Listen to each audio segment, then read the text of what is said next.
Здравствуйте! Доброе утро! Да, именно доброе, несмотря на проливной дождь, который ни в коем случае не должен испортить вам настроение. Мы решили, что своими цветами должны как-то поддерживать это хорошее настроение, поэтому Светлана Звонарева сегодня в роли зеленой травы, растительности и деревьев ярких. А Влад сегодня в роли солнышка.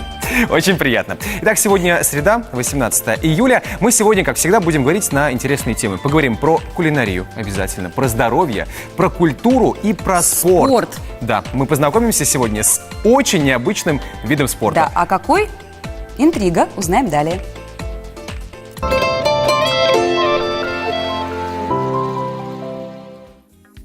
Тема дня. Что такое и как присоединиться к зеленому фитнесу? Приятного аппетита! Новый рецепт к вашему столу. В стиле 3 скраба от черных точек. Момент утра, момент просыпания, он всегда тяжелый. Ну, конечно, нет. Есть счастливчики, кто легко просыпается, жаворонки. Я с тобой согласна. Но лежишь, спишь себе, смотришь сон красивый, замечательный. Звонит будильник, нужно бежать на работу, на учебу. Да. Вот знаешь, что меня бодрит? Так. Меня бодрит осознание того, что мне нужно на мою любимую работу, это раз. И ты уже опаздываешь на 15 минут. Нет. И еще время 5-минутной зарядочки. Зарядка. Вот именно про это мы сейчас и поговорим. Как взбодриться с помощью йоги на воздухе.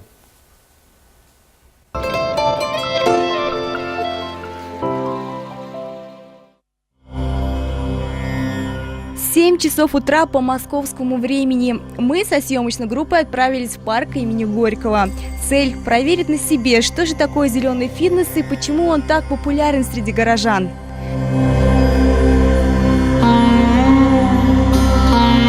День выдался хмурым, мокрая от росы трава, комары активны как никогда. Очень хотелось спать, но в парке занимались йогой сразу 3 группы. В связи с тем, что такие чудесные парки, у людей есть желание как-то хотя бы какое-то время провести на улице, в течение своего рабочего дня, то вот идем навстречу, какие-то такие небольшие практики для горожан организуем в формате скверов, парков. Йогу воспринимают как физкультуру, но в действительности йога – это наука о совершенстве. И йога, она дает более тонкое ощущение счастья. Вам нужно счастье? Тогда вам стоит заниматься йогой. Занятия йогой под открытым небом полезны вдвойне. Когда еще появится возможность выполнять асаны, открывать чакры, осваивать пранаямы, вдыхая полной грудью свежий утренний воздух. Тем более под руководством профессионального тренера. Обычно занятия начинаются с дыхательных упражнений. Затем разминают все тело, делают упражнения на гибкость. В конце дается время для релаксации, чтобы привести мысли в порядок. Люди очень сильно устают, очень много напряжения, переживаний, ожиданий, планов и так далее. И йога позволяет выбрать то, что в действительности важно для вас. И сделать жизнь намного проще. Записаться на занятия могут все желающие, вне зависимости от возраста и физической подготовки. С собой нужно взять одежду, не сковывающую движений, коврик и плед. Занятия йогой под открытым воздухом будут проводиться каждое утро до конца лета. Попробуйте и вы встать раньше обычного и начать день с йоги. Уверяем, заряд энергии и хорошее настроение не покинут вас целый день. Не успела Казань передохнуть от футбольных баталий чемпионата мира, как с 24 по 29 июля столица Татарстана примет 8-й чемпионат мира по пляжному гандболу. Чем интересен этот чемпионат, кого ждем в гости и где пройдут соревнования? Узнаем у нашего утреннего гостя Константина Горбунова, первого вице-президента Федерации гандбола Республики Татарстан. Константин, доброе утро. Доброе утро. Здравствуйте. Ну и начнем с главного. Мы привыкли пляжный волейбол. А вот теперь пляжный гандбол. Чем он отличается от классического? В первую очередь, своей задачей показать зрелищность, интересный гол. Это единственный вид спорта, где красивый гол засчитывается за 2 балла. Серьезно? Да. Ничего себе, это какое-то правило из НБА, когда все ради шоу. Да, все ради шоу построено. То есть есть специальные акробатические элементы, так называемые пируэты, совершив которые игрок, и забив мяч, игрок получает 2 очка. А вот размеры площадки, ворота, все так же, как в классическом? Ворота такие же, как в обычном гандболе. Площадка, естественно, меньше, потому что по песку бегать сложнее гораздо, чем на обычном покрытии.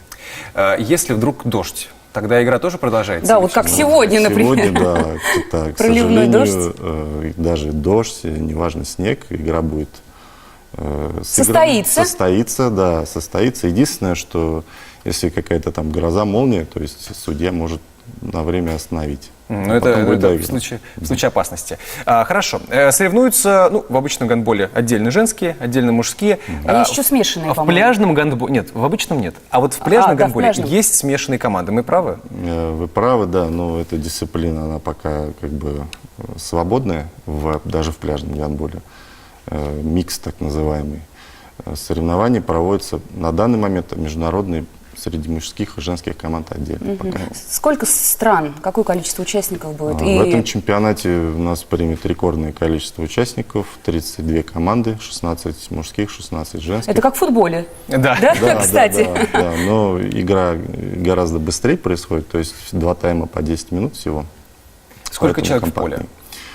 В поле 4 человека всего, но здесь такой нюанс, то есть нападающих всегда больше. Нападающие 4 человека, защищается 3 плюс вратарь. Константин, расскажите, пожалуйста, кто главные фавориты в обычном гандболе? Главные страны фавориты, да? И в пляжном. Это разные страны или это одни и те же? Это на данный момент разные страны. То есть в классическом гандболе это европейские страны прежде всего. Франция, Дания, Германия. В пляжном гандболе это южные страны. Бразилия, как мне вот красиво. Да, у вас подходит под их настроение, под бразильский флаг. Да, ты, в общем, потянешь на бразильского болельщика, можешь болеть за Бразилию. Бразилия, Хорватия, то есть балканские страны хорошо играют в пляжный гандбол. И родоначальники пляжного гандбола итальянцы, испанцы. Южные страны, ну и наши тоже прекрасно выступают. Ну и это мы сейчас обрисовали круг фаворитов на наш турнир, да? Бразилия, Хорватия, Испания, Италия. Плюс мы. У нас, насколько мы помним, в 2004 году наши девушки выиграли чемпионат мира. Он проходил в Египте. В этом году... Мужчины были третьими. Хочу заметить. Да. Не всегда нашим побеждать. Каковы шансы в этом году, что кто-то из наших спортсменов поднимет Высокие шансы, на самом деле. То есть Россия участвует сначала, с зарождения пляжного гандбола в соревнованиях международных на первом чемпионате Европы, который, если я не ошибаюсь, 25 лет назад проходил, наши стали вторыми. Вот. И, в принципе, на всех соревнованиях претендуют на медали. То есть у нас достаточно хороший пляжный гандболист. А мы вот вроде не южная страна. Страна мы большая, и юг-то у нас тоже есть, правильно? И именно там и развивается пляжный гандбол. Ага, вот хотелось бы узнать, а казанские спортсмены участвуют? Казанские спортсмены с удовольствием бы поучаствовали, если бы Жили на юге. уровень мастерства позволял участвовать, попасть в сборную России. На самом деле мы не так давно занимаемся развитием пляжного гандбола. Благодаря универсиаде 2013 года появился комплекс пляжных видов спорта рядом с Дворцом водных видов спорта, где, собственно, все пляжные виды спорта обитают, в том числе и гандбол. Вот, 3-4 года мы развиваем пляжный гандбол. У нас ежегодно проходят соревнования в конце лета, фестиваль пляжных видов спорта. И вот начали даже потихонечку выезжать в другие города. Вот, с вами здесь в Поволжье. То есть основные центры развития — это Ставропольский край, Краснодарский край пляжного гандбола. Надеемся, что этот чемпионат мира станет хорошим импульсом для развития гандбола в Казани, в Татарстане и пляжного гандбола. Давайте еще раз напомним, где, когда можно все это будет лицезреть, поболеть за наших и не только. Начинается с 24 июля на комплексе пляжных видов спорта возле ДВВС. Сибгат Хакима 70. Все, всех ждем, будем Спасибо. болеть. И Запасайтесь. самое главное, желаем хорошей погоды. Ну и, конечно, Да, хороших конечно, результатов. конечно. Вход бесплатный. Тоже немаловажно. Немаловажно. Да. Спасибо большое. У нас сейчас реклама небольшая, после чего мы продолжим.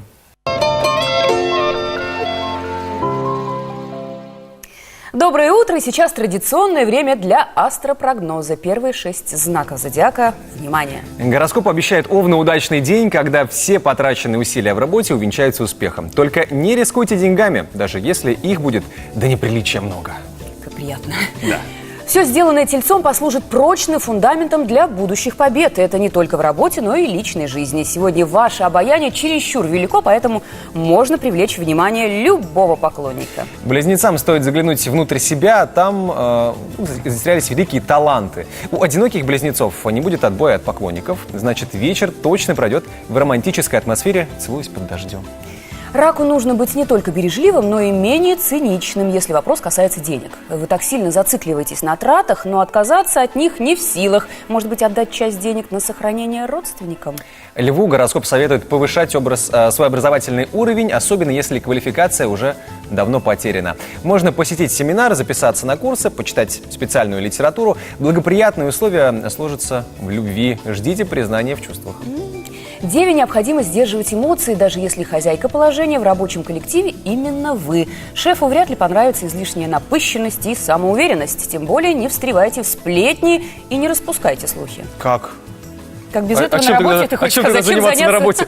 Продолжаем программу. Поговорим о здоровье. Несмотря на бурное развитие фармацевтики, остается популярной и нетрадиционная медицина. Ее рецепты используются при различных заболеваниях. Вновь стали применяться народные рецепты: ароматерапия, пиявки и другие методики, способствующие укреплению иммунной системы и избавлению от множества проблем со здоровьем. К таким методам терапии относятся кровопускание или хиджама. Что это? Давайте разберемся вместе. Согласно исламской религии, хиджама – один из лучших способов лечения, который подходит для людей разного возраста. Это весьма эффективный и простой способ избавления от многих болезней, построенный по принципу введения из организма грязной крови. Хиджама помогает справиться с такими недугами, как простатит, геморрой, ревматизм, боли в области шейного отдела и головы, плеч, спины. Сегодня она приобретает все большую популярность в России. Врач Людмила Салпагарова уже 10 лет занимается хиджамой и знает все ее тонкости. У нас же кровеносное русло, оно создано из-за артерий венозных сплетений. То есть по артериям кровь притекает к органу, по венам уходит. Да? Если она по венам не уходит, соответственно, новая артериальная кровь, да, притекать будет медленнее. То есть кровоток будет, из вен просто труднее кровь уходит. Соответственно, нужно помогать стимулировать этот венозный отток. Вот. Когда мы убираем эту кровь, мы стимулируем приток крови к этому органу, улучшается его функция, потому что к нему приходит артериальная, богатая кислородом, питательными веществами артериальная кровь, которая способствует улучшению функции органа. Где именно следует сделать кровопускание, определяет специалист. Все зависит от тяжести болезни и общего самочувствия человека. Как правило, хиджаму производят на спине между лопаток, а также на затылке. Ее лучше делать на пустой желудок в особые дни по лунному календарю. После процедуры необходимо полежать, так как возникает легкое головокружение. Это нормально, ведь запускается процесс очищения и омоложения. Ранее считалось, что хиджама полезна только мужчинам, ведь кровь женщины и без того обновляется ежемесячно. Но такое мнение ошибочно. Также нету практически никаких ограничений по постановке банок. То есть банки ставятся от головы до ног практически на любые зоны. То есть есть точки, которые прописаны в атласе, но кроме этого можно ставить банки на любые болезненные точки. То есть нужно спрашивать пациента, где конкретно, что у него болит, и банку можно поставить на любую болезненную зону. Кроме запретных точек, это подзатылочная ямка, это новообразование в виде опухолей, папиллом, наростов различных. То есть на эти места мы не ставим, и на лимфоузлы не ставим банки. Конечно, организм каждого человека уникален, поэтому перед кровопусканием обязательно проконсультируйтесь с лечащим вас врачом-терапевтом. И если разрешение получено, то выбирайте специалиста и проводите курс процедур. И уже после первой вы можете почувствовать прилив сил и улучшение состояния. Теперь поговорим о здоровой и красивой коже. Скрабы. Придумали их давным-давно, уже несколько тысячелетий назад. Жители Древнего Египта и Рима использовали составы, которые мы называем сейчас словом скраб. Азиатские красавицы в погоне за гладкой светящейся кожей, как у фарфоровых статуэток, тоже изготавливали подобные средства. Кстати, не только азиатские красавицы. Наши предки тоже знали о скрабах. Вспомните, например, баню, где для пилинга по-древнерусски использовались веники, мочалы и овсяные отруби. Так что это изобретение не ново. А вот как скрабы можно сделать в домашних условиях, узнаем сейчас.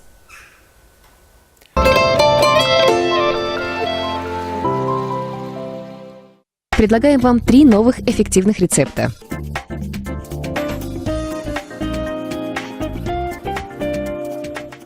Для первого скраба смешайте 100 грамм пищевой соды и 50 грамм оливкового масла. Добавьте в смесь цедру 1 лимона и несколько капель эфирного лимонного масла. Аккуратно массируйте проблемные зоны около 2-3 минут. Затем смойте водой. Делать такой скраб следует 1-2 раза в неделю. Для тех, у кого чувствительная или очень сухая кожа, он не подойдет. Готовую смесь хранить в темном прохладном месте не более 40 суток.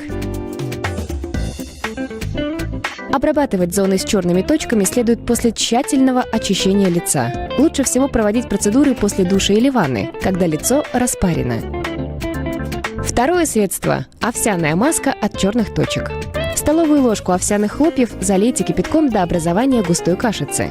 Дайте настояться и добавьте в остывшую смесь 1 чайную ложку поваренной соли. Нанесите маску на проблемные участки на 10 минут, а после подсыхания маски снимите, используя ватный тампон или бумажную салфетку. Применяйте 1 раз в неделю. Подходит всем типам кожи. И последний на сегодня рецепт – абсорбирующая скраб-маска. Измельчите 2 таблетки активированного угля и добавьте 1 столовую ложку голубой глины. С помощью кефира замесите смесь сметанной консистенции. Нанесите на проблемные зоны аккуратными массирующими движениями и оставьте до полного высыхания. Смойте теплой водой и нанесите на лицо увлажняющий крем.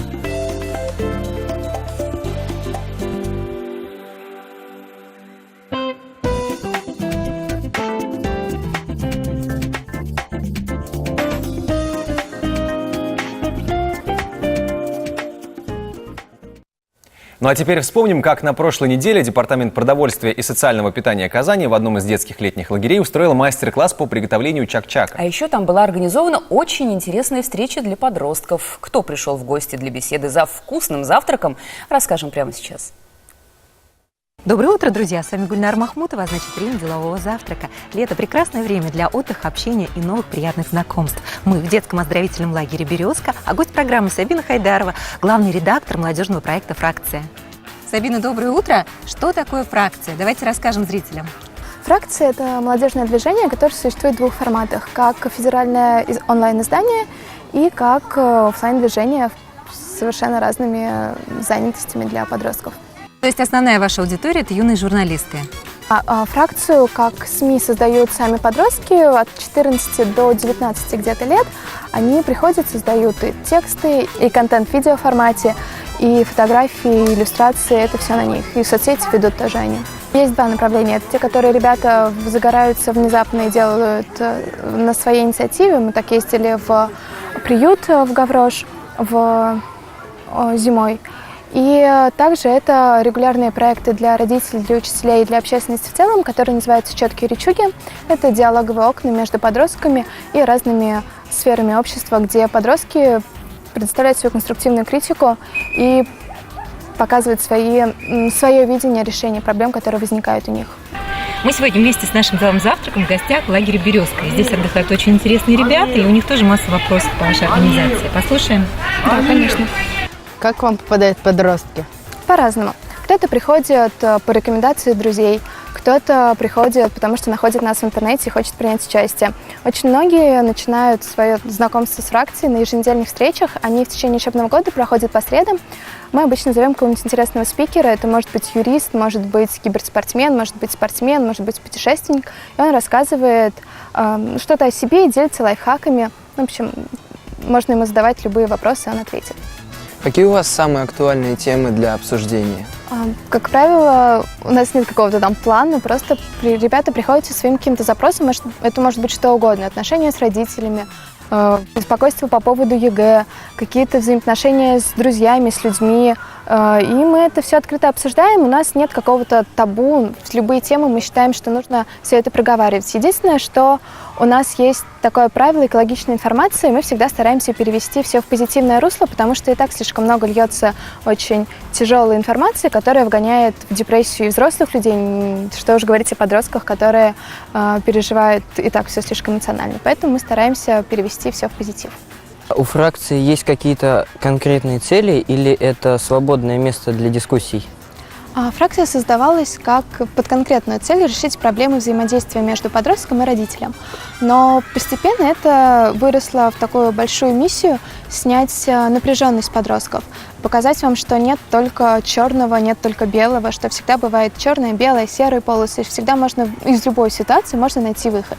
Где вас можно найти и есть ли у вас социальные сети? Основная наша площадка – это сайт фракция.ком. Можно нас найти на YouTube, в Инстаграме, ВКонтакте по поиску «Фракция Молодое племя». Друзья, департамент продовольствия приготовил к нашей встрече такой очень вкусный и очень полезный завтрак. Предлагаю подкрепиться. Всем приятного аппетита!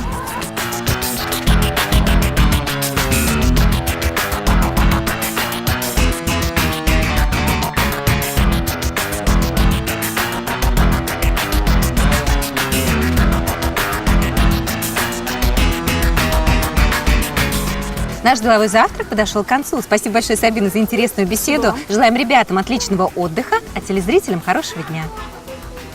Ну, вот замечательный завтрак на траве. Да. Сегодня вряд ли так Солнечный получится. день. Но будем надеяться, что где-нибудь ближе к пятнице, к субботе, к воскресенью погода снова наладится, и мы все сможем повторить ровно то же самое. На свежем воздухе позавтракать, пообедать или поужинать, как получится. Говоря «наводишь тень на плетень», мы пытаемся уличить человека в том, что он намеренно осложняет что-либо и сознательно вводит нас в заблуждение. А наши дети, которым еще предстоит узнать много чего важного и интересного об окружающем мире и поступках людей, уже имеют свое представление. А что же такое тень? Вот давайте послушаем их рассуждения. Забавные, местами смешные, ну и в чем-то правильные.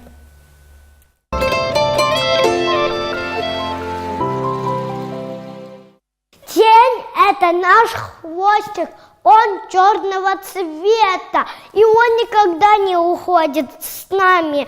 Он черного цвета, но его совершенно нет, потому что его нельзя потрогать.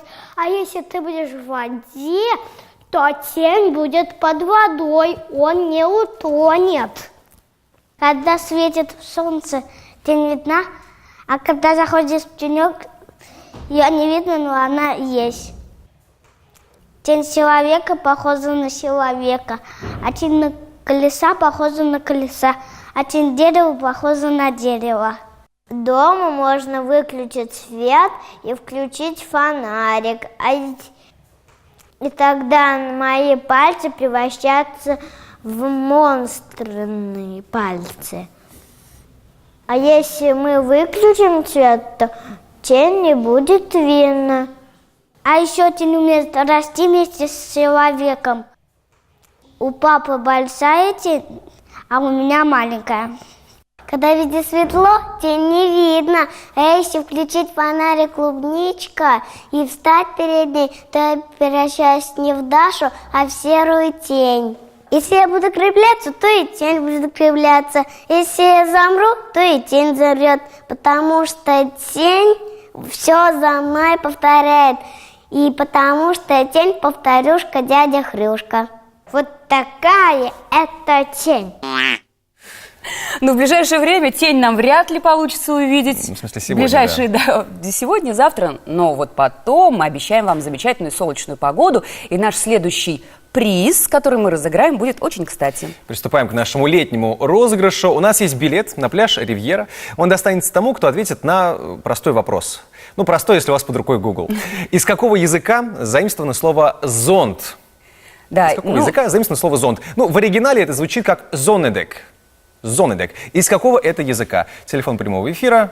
Вы видите на экране, это 570-50-75. Звоните и выигрывайте. Ну а мы приступаем к анонсу самых интересных программ на ТНВ. Смотрим. Медленно выходим из машины. Медленно выходим из машины. Чуть-чуть. Руки на капот. Соседка сообщает Татьяне, что в их дворе объявился стрелок. Он стреляет по машинам откуда-то сверху, из дома напротив. Участковый принимается за поиски, ведь завтра он может начать стрелять по людям. Беспокойный участок сегодня на ТНВ. Руслан Шарафутдинов продолжает гасить в Атнинском районе республики. Какая бы ни была плодородная земля, Эльфат, мне кажется, если не люди, которые здесь родились, живут и работают, то, как говорится, толку бы не было. Вот скажите о тех людях, которые вот с утра встают, садятся на трактора, идут на поле. Сегодня его научат готовить плов по уникальному рецепту жителей села. Специфика нашего плова, именно плова по-атнински, она и в этом заключается, что мы перемешиваем специи заранее с рисом. Это кулинарное решение я поддерживаю. Секреты татарской кухни сегодня в 14:00 на ТНВ. Княгиня опускалась на кровавленный снег, на колени и собирала их. В шоковом состоянии она повторяла: «Сергей так не любил беспорядок». Его сердце нашли на крыше. Чтобы похоронить великого князя, из останков собрали куклу и сшили ее шелковыми нитями. Елизавета Федоровна – самая красивая принцесса Европы и самая знаменитая русская святая. Она прожила трудную жизнь, окончившуюся в шахте около Алапаевска.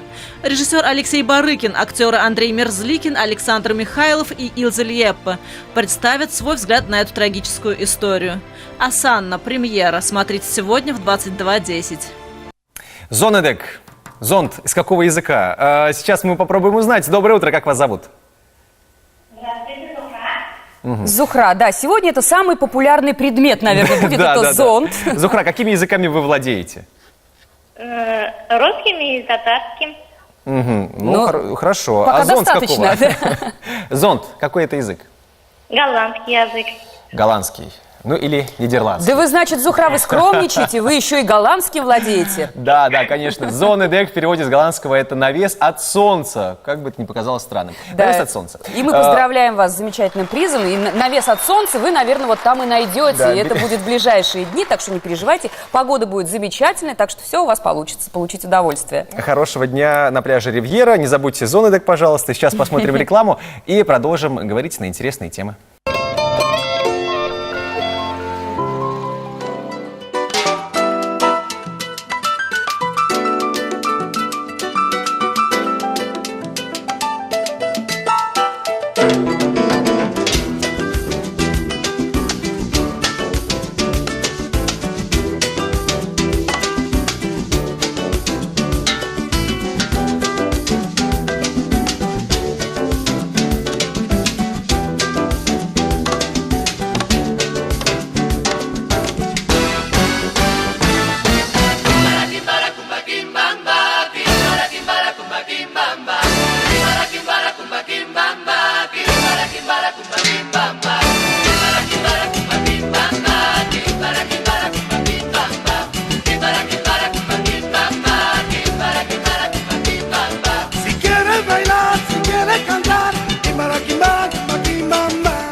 Так, и хочется сказать, добро пожаловать на остров Свободы и Солнца, на Кубу. Всем еще раз здравствуйте, мы продолжаем нашу программу. Да, пока мы здесь в Казани и продолжаем программу замечательного зажигательного танца в исполнении наших утренних гостей Елены и Олега. И продолжаем нашу часть программы. Спасибо вам, ребята, предлагаем попозже к нам присоединиться. Да, ну а пока мы расскажем об удивительном человеке. Удивительно не то, что Владимир Васкевич посетил 20 стран. Поражает, что он путешествует, будучи незрячим.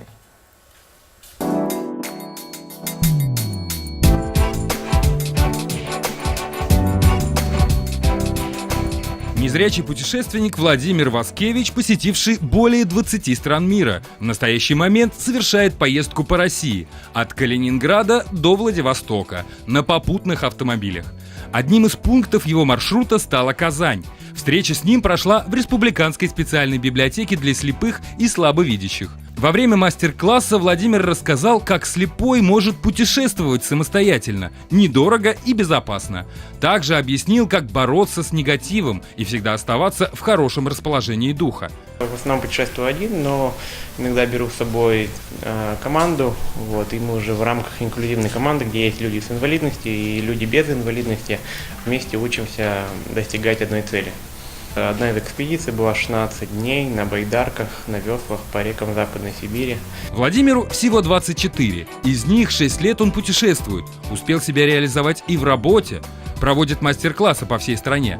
Удачно женился. Говорит, что супруга полностью поддерживает его в начинаниях и спокойно отпускает в дорогу. Для меня каждая страна, она уникальна своим запахом, вкусом, какими-то тактильными ощущениями. Но самое главное, это, конечно, традиции, культура и кухня. И люди. Люди – это то, что привлекает в любой стране. Они разные национальности, у них есть разные традиции. Всегда каждый человек в своей стране гордится своим краем, там, где он родился. По впечатлениям от своих поездок Владимир написал книгу «Путешествие без границ», цель которой – вдохновить людей хотя бы не бояться выходить на улицу. Каждый день в его социальные сети приходят благодарности и вопросы. Он старается отвечать всем, ведь как никто другой понимает, каково это – жить в темноте неведения.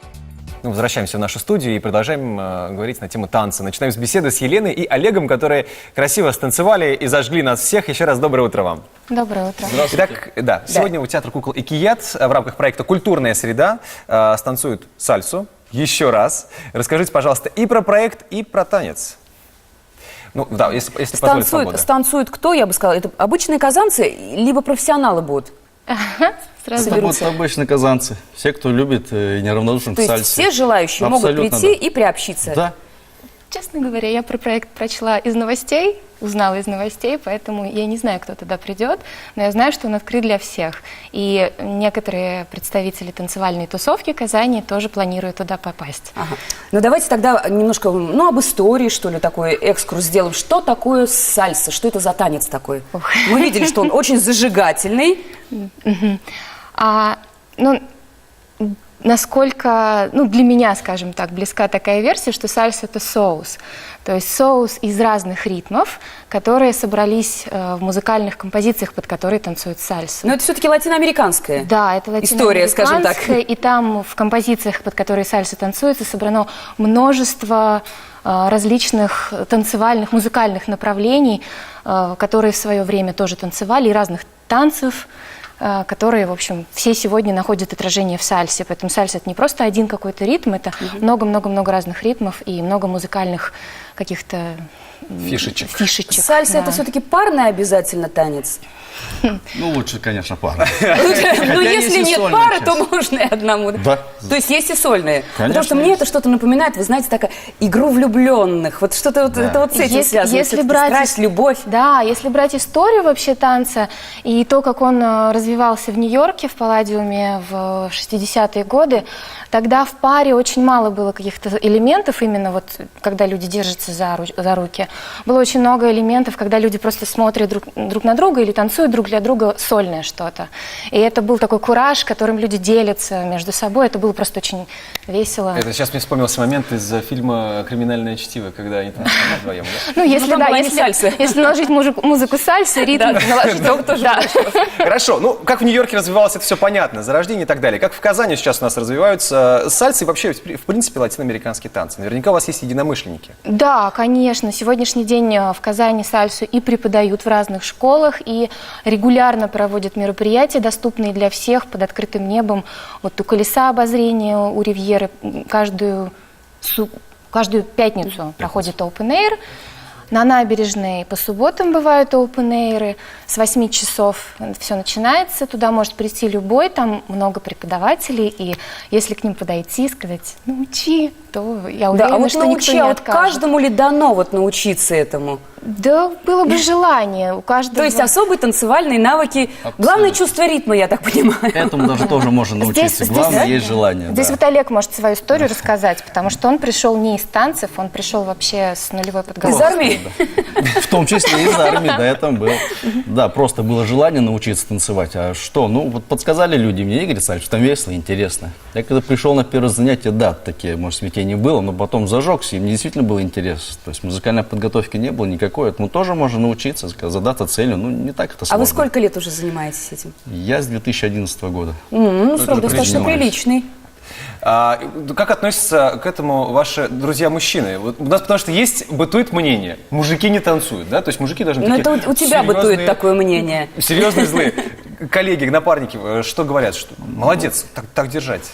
Ну, сначала, может, так скептически относились, а потом, когда появились результаты... Посмотрели на партнершу, а нам такая будет, тогда пойдем. Вот тогда уже все, как-то стали, может, некоторые, может, заявить, а некоторые присоединились, и такие были.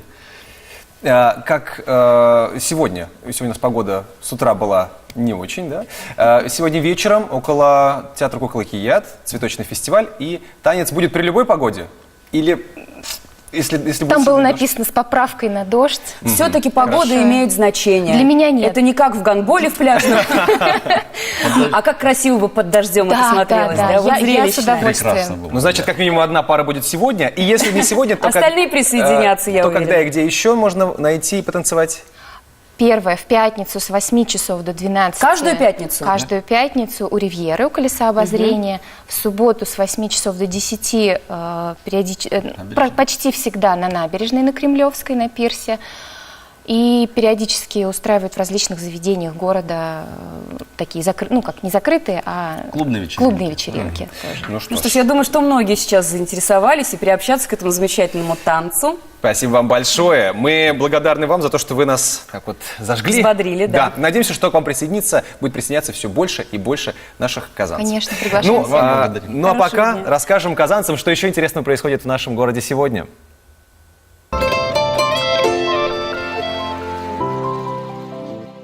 Доброе утро! Сегодня 18 июля, и вновь с вами я, Камила Хакимуллина. Вечером в Казани будет происходить много всего интересного. Например, выставка и мастер-класс, подробнее о которых вы узнаете прямо сейчас. Выставка ювелирных изделий.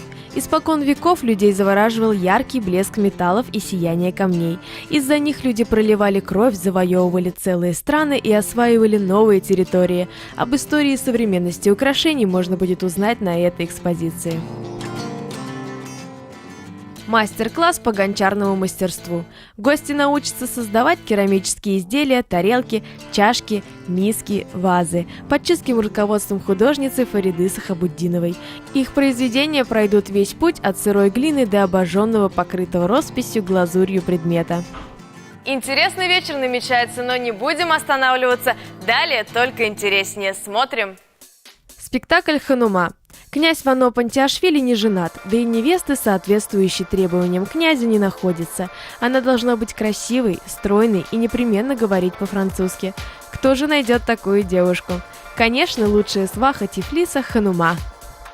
Эта рубрика создана нами специально для вас, чтобы вы не потерялись в море информации о событиях, происходящих в нашем городе. До встречи! Спасибо большое, Камиле. Ну и завершаем предсказания астрологов. Весам советуем сегодня заниматься только тем, что интересно. Ну, например, сальсой. Ни о каких перспективах или выгодах речи быть не может. В личной сфере возьмите бразды правления в свои руки, чтобы никто вас не обвинил в инфантильности. Скорпиону придется анализировать информацию, которая поступит через близкого друга. Учтите, что на вас ляжет ответственность за то, насколько правдоподобной она окажется. Доверяй, но проверяй. Верное замечание. Гороскоп обещает Стрельцу небольшое похолодание. Не на улице, погода здесь ни при чем. Отношения с близким человеком принесут сплошные переживания и разочарования. Но позволю себе нужно ремарку. Потеплее одеться и взять зонт. Да. Как там в песне-то И пелось? вместе выпить чаю. Важнее всего погода в доме. Да, конечно. Поэтому не слушайте звезды, а постарайтесь сохранить отношения. И на дождь тоже не обращайте внимания. Козерогу предстоит самому выбираться из тех дебрей, которые он создал в рабочей сфере. В любви не принимайте на себя роль жертвы, иначе надолго в ней окажетесь. Вечером часть забот и хлопот по дому Козерогу нужно взять на себя. Желаем вам удачи. Водолею звезды рекомендуют идти по пути наименьшего сопротивления, чтобы не навлечь на себя неприятности. Немало грустных моментов придется пережить в личной сфере. Если понимаете, что во многом виноваты вы сами, то лучше сами извинитесь. Это самое умное и мудрое решение. И идите, танцуйте сальсу. Да, вместе, да, конечно, под дождем. Отличная идея. Сегодня рыбы так усердно возьмутся за новую работу, что даже начальство позавидует. Что ж, ждите похвалы и Высокой зарплаты, но сначала все четко распланируйте. Четко распланируйте, видимо, свои доходы, Траты. как будете И тратить потом, эту зарплату. Про погоду. На сегодня с утра как-то было не очень. Ну, хотя кому как. Мне лично дождик нравится. Это супер. Сейчас мы скажем очевидное. Ты помыла машину, поэтому пошел дождь. Вот это Нет, сегодня целый день будет идти дождь, но я думаю, что это не помеха для каких-нибудь великих дел. Конечно. Если они великие, то ничто не помеха. Температура днем около 25 градусов. Естественно, облачно, пасмурно. Ночью плюс 20 и тоже дожди. Учтите это. И если вы решили сегодня ехать на дачу и поливать помидоры, то, видимо, не надо. За вас это сделает дождь. За вас это сделает дождь. А вы, главное, возьмите зонты сегодня, и все будет в порядке. Это мы вот все, что успели рассказать вам сегодня, а вот что вас ждет завтра.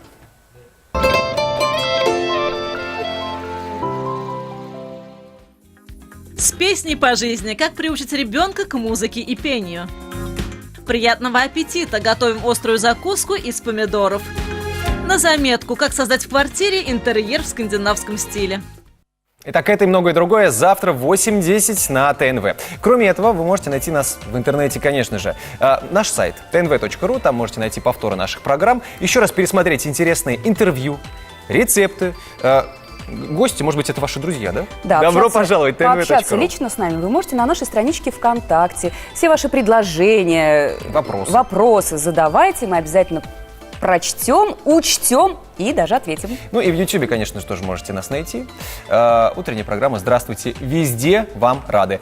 Сегодняшний день вместе с вами начинали Светлана Звонарева, Влад Портнов, и в этом же составе завтра в 8:10 увидимся на ТНВ. А сегодня хорошего вам дня. И яркого. Удачи. Пока-пока.